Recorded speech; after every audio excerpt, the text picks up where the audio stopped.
राधे राधे। देवोत्थापन एकादशी और तुलसी विवाहर अनेक अनेक शुभेच्छा और शुभकामना।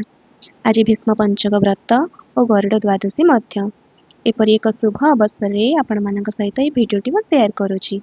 पंचुकर महापर्व भी चली। आज हूँ पंचुकर प्रथम दिन और एकादशी।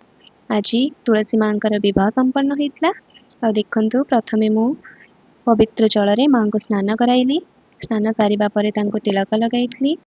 तिलक लगाइबा परे मो माँ को फूल सुसज्जित कराई। देखु फूल सुसज्जित होगा पर माँ केते सुंदर देखा जाउछंती। फूल सुसज्जित कर सारिबा परे माँ को शंखा सिंदूर व्रत कौड़ी अनेक जिनस समर्पी देइथिली। ए सब पिंधि सारिबा परे मार सौंदर्य और टिके बेसी वृद्धि हो जाइतला। एठी गोटे छोट अस्वस्थ गछ को भी पूजा करिथिली। एठी मो धूप दीप नैवेद्य माँ को समर्पण करी।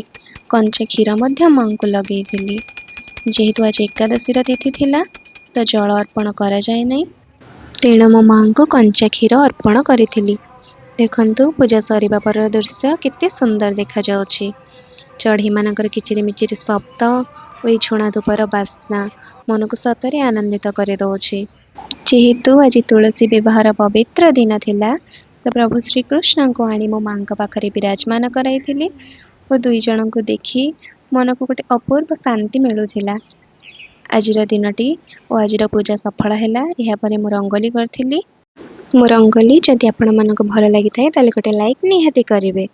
लास्ट मो कान्हा फोटो निहाती देखिए। रही जय जगन्नाथ।